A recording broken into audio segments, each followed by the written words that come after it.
और सुबह ब्रह्म मुहूर्त में जागना तय करें। आप सूर्योदय से पहले, सूर्योदय से कम 1.5 घंटे पहले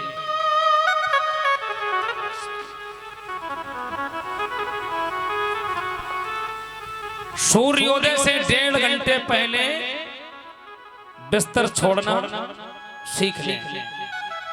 ऐसा नहीं कि सूर्य भगवान आ गए और आप बिस्तर पर लेटे, कभी आपकी उन्नति नहीं हो सकती। ध्यान रखना, चाहे जितनी मेहनत करना। शाम को जल्दी सोएं और सुबह जल्दी उठें।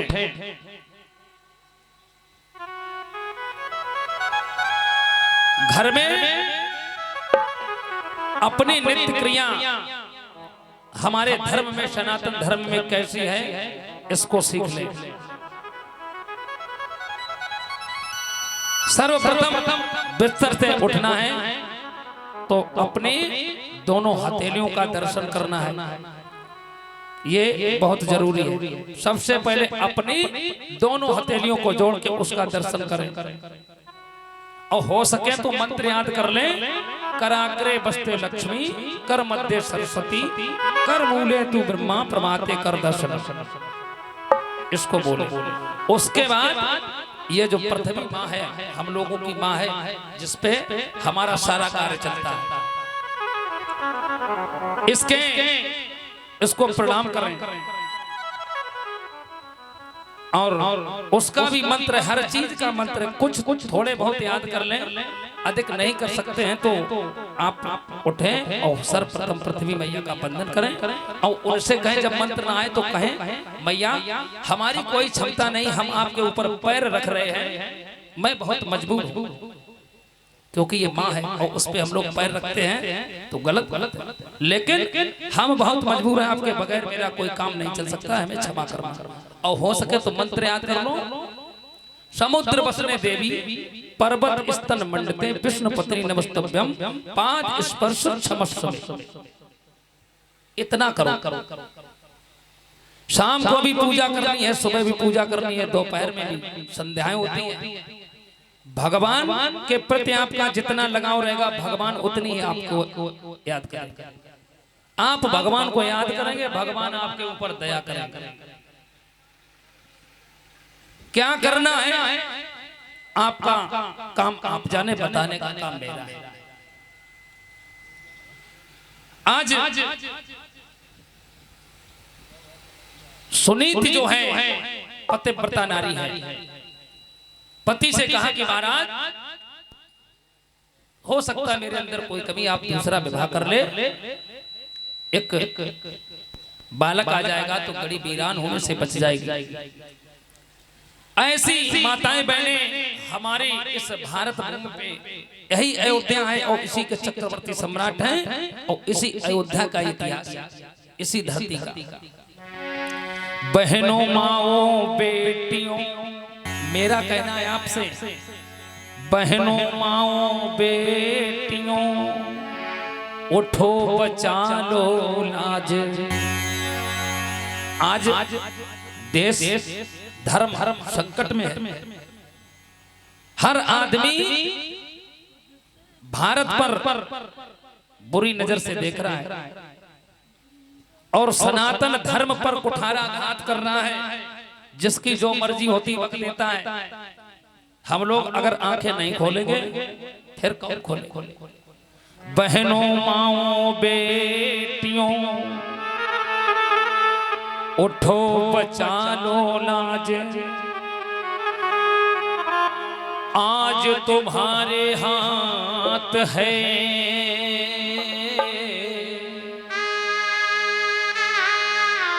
भारत मां की लाज।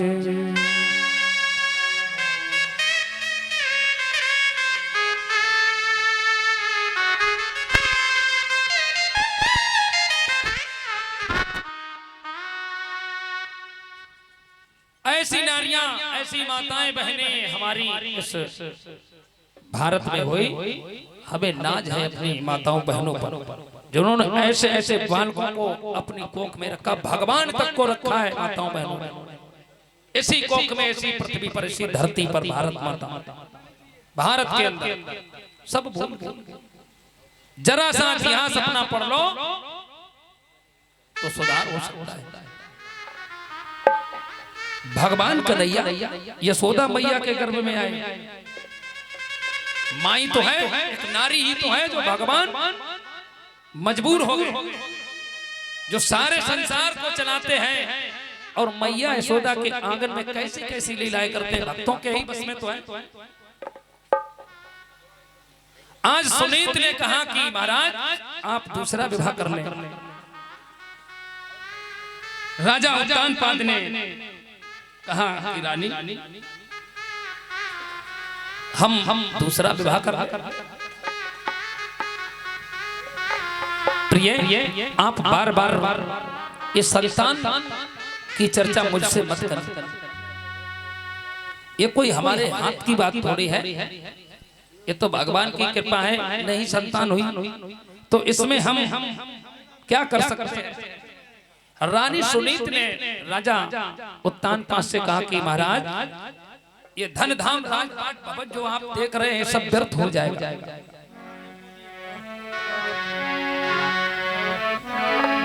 लिखा है कि रानी बोली ये राजपाट सारे बेकार दिखाते हैं, और एक पुत्र रत्न के बिना नाथ ये रत्न न शोभा पाते हैं। पुत्र रत्न के बिना नाथ ये रत्न न शोभा पाते।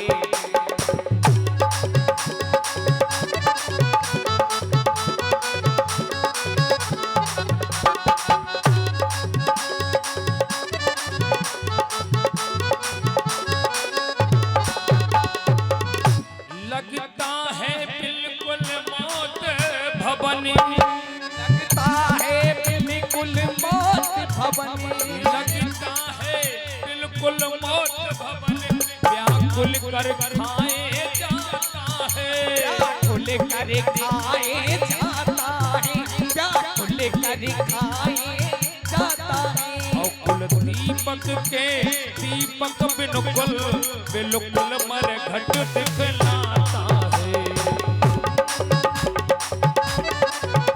बिल्कुल मरे घट दिखलाता है।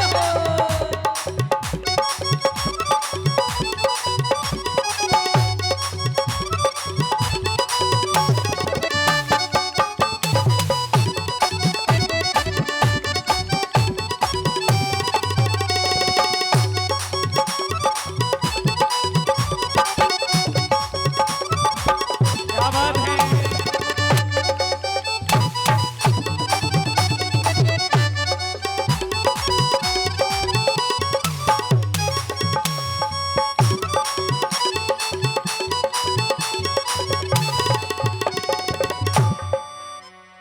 इसलिए प्रार्थना है मेरी।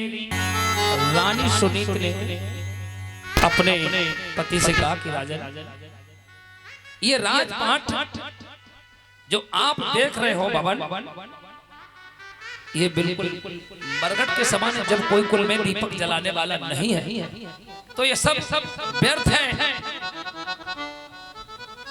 इस गड़ी में कोई दीपक जलाने वाला जब पुत्र नहीं होगा तो गड़ी वीरान हो जाएगी। राजन मरघट के समान ये दिखाई पड़ रहा है। इसलिए प्रभु, इसलिए प्रार्थना है मेरी, मत चुपकी रहने दीजिएगा। यदि एक ब्याह से सफल नहीं तो ब्याह दूसरा कीजिएगा।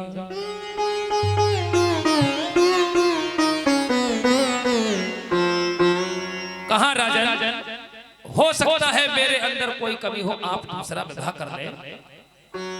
आज जब राजा उत्तानपाद ने सुना तो कहा, प्रिय आप क्या कह रही हो? कभी विचार किया कि तुम कह क्या रही हो? तुम्हें मालूम है कि सौत चून की भी बुरी होती है। सौत दो चीजें हैं, एक सौत और एक मौत। बताओगे कि सौत अच्छी है या मौत? कोई भक्त बताएगा सौत अच्छी है या मौत? मौत। कुछ लोग कहते सौत ही अच्छी है। सौत अच्छी नहीं, सौत कहते हैं चून की भी बुरी होती है। मौत सौत से सौतरे अच्छी है। मर जाना अच्छा, लेकिन सौतियां रोज अच्छा नहीं। जब सुना राजा ने ब्याह दूसरे का वचन, सुन न सके नरपाल, शोक मोह संकोच से कहा हृदय का हाल। शोक मोह और संकोच। शोक किस बात का है राजा को?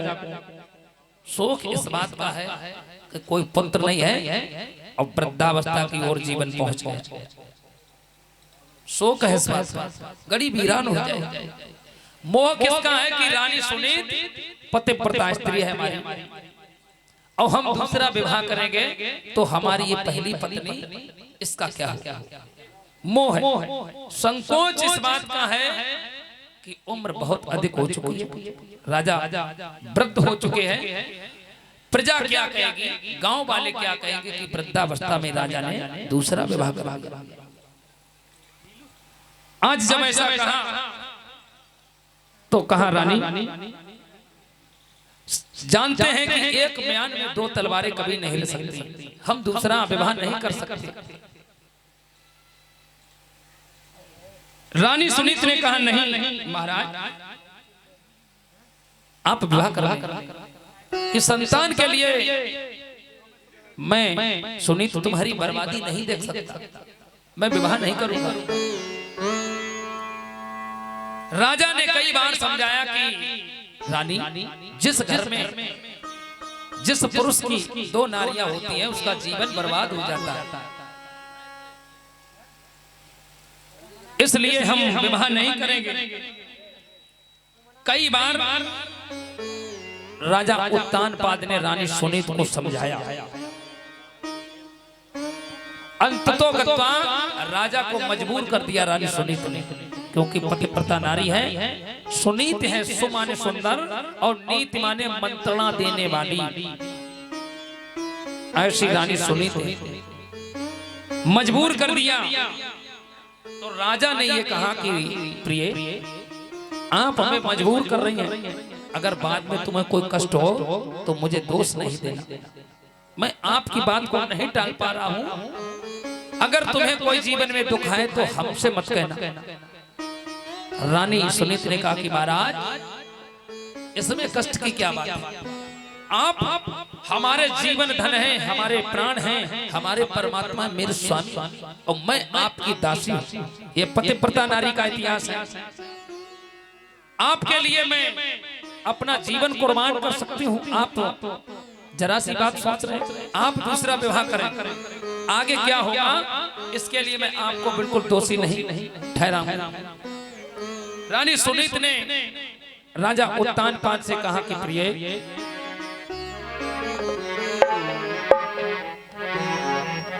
कि प्यारी हृदय सहृदय अधिकारी हो। सुनीत कह रही है अपने पति से कि महाराज हृदय सहृदय अधिकारी हो, और फिर इससे मुझे वास्ता क्या,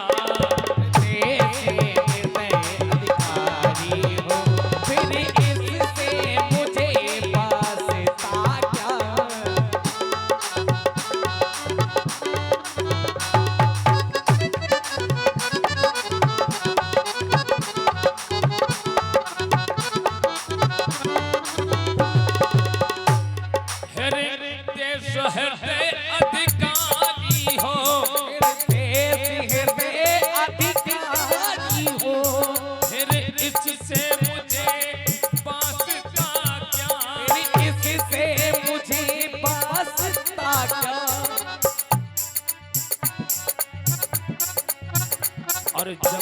दासी हो इन चरणों की, जब दासी हो इन चरणों की, फिर और किसी से रिश्ता क्या, फिर दासी हो इस चरणों की, फिर और किसी से रिश्ता क्या।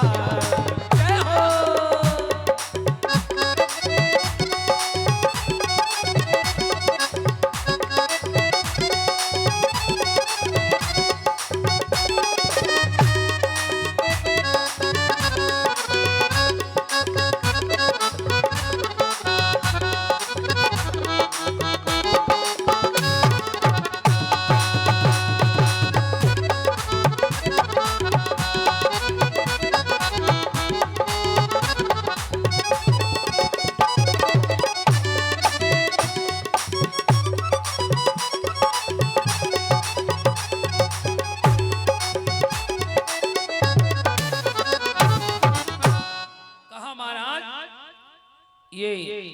सुनीत आपके चरणों की दासी है, मुझे किसी से कोई लेना देना नहीं, आप दूसरा विवाह करें।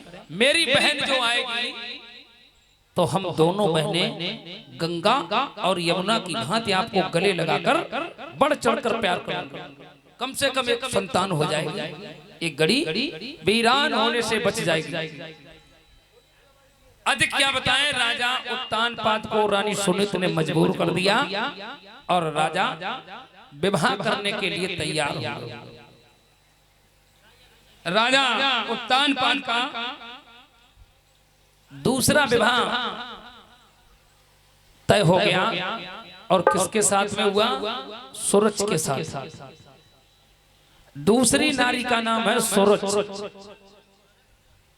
सूरज के साथ में विवाह तय हो गया और जब विवाह होके सूरज डोले में सवार होकर राजा उत्तानपाद के महलों की तरफ आई तो सभी जानते हैं कि विवाह जब किसी का होता है तो भीड़ भाड़ का माहौल होता है।